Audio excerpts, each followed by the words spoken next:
Hello, I'm Evan Silva, and this is Drugs, Alcohol, and Sexual Assault. Drugs, a chemical substance that changes the way the body and the brain functions, can be used for medical purposes or misused in harmful ways. Some drugs are depressants, stimulants, and hallucinogens. The use of illegal drugs among teens is increasing. It is important for high school students to understand the dangers of drug abuse because it can affect their health, future, and relationships.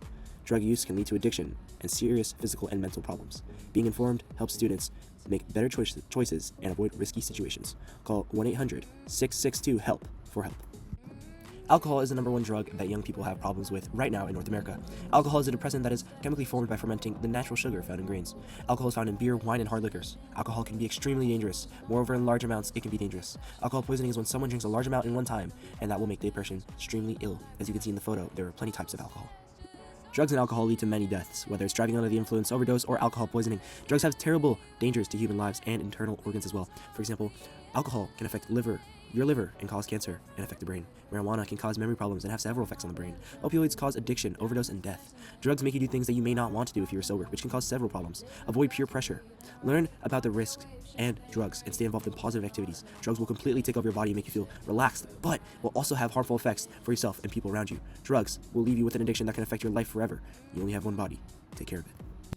Sexual assault is any sexual activity that happens without a person's consent. It can include unwanted touching, forcing someone to perform sexual acts, or rape. About 62% of sexual assaults are linked to the use of alcohol or drugs. Victims may be unable to resist or remember what happened if they were intoxicated or unconscious. Sexual assault is a serious crime that can lead to arrest, prison time, and sex offender registration. The law protects every person's right to give or refuse consent. Drugs and sexual assault are connected because certain substances can impair a person's judgment, coordination, and ability to give consent or defend themselves. Alcohol is the most common substance involved, but there are other drugs such as GHB, Rohypnol, and ketamine that are also used because they can cause drowsiness, confusion, memory loss, or unconsciousness. In some cases, these drugs are secretly placed into a person's drink, making them unaware of what is happening. When people are intoxicated or unconscious, they cannot legally give consent for sexual activity. This makes it easier for an attacker to take advantage of them. And any sexual activity that occurs under these conditions is considered sexual assault. As you can see in the photo, 1 in 4 girls are affected by this, and 1 in 6 boys are affected by sexual assault. Be heading to start college, and for their parents, now is really the important time to have conversations about drugs, alcohol, sex, and sexual assault. That's according to psychiatrist Dr. Joshua Weiner. He joins us now with a message the parents need to drive home for those teens. You know, we know people and parents have been having these conversations with their kids for probably some years now, but it's good to reinforce this before they head off to school. What should parents talk to specifically with their female children about going out to college and sexual assault? Okay, so here's a scary statistic. About 20% of women, by the time they graduate from college, will be the victims of sexual assault. So there are lots of conversations we have with our daughters that have to do with things that might happen to them that are a lot less likely than 20%, right? We tell them to wear their seatbelts all the time. The likelihood of getting into a near-fatal crash is a lot less than that. So here's the conversation that I have with some of my patients in my practice that I think parents should have. Number one is I talk to the young women about the dangers of alcohol. The one thing that every patient that I've ever seen who is a college student who was sexually assaulted or raped, they all were drunk.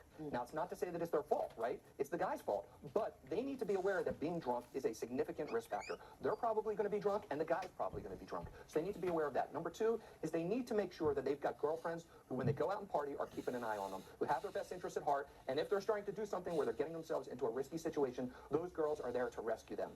And then finally, what I tell them is, I ask them, what do you think you would do if you were in a situation, you're in a frat room, the guy you're hooking up with starts making moves, starts trying to do things that you're uncomfortable with. What would you do? They almost always say the same thing. I would scream, I would hit him, I would punch him where it hurts, etc. The reality is, those things probably aren't going to take place because you're going to freeze. So I think people need to think about ahead of time what they might do. And the advice that I give my patients is I say, if you're in that uncomfortable situation, you've been saying no, no, and it's not working, then you tell them you feel like you're going to vomit.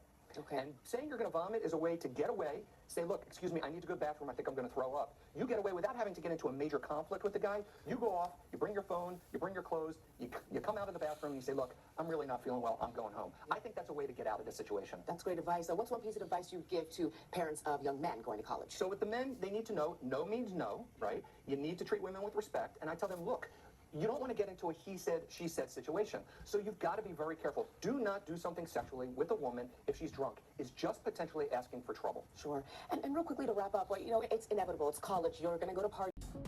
In conclusion, drugs and alcohol can have serious lasting effects on a person's body, mind, and future. They can damage important organs, lead to addiction, and increase the risk of accidents, overdose, and death. Substance use can also put people in dangerous situations, including sexual assault, because impaired individuals may be unable to protect themselves or give consent. Understanding these risks are important so students can make smart choices and avoid harmful consequences. By staying informed, resisting peer pressure, and choosing healthy activities, young people can protect themselves to build a safer and healthier future. These are my sources. Thank you for listening. Goodbye.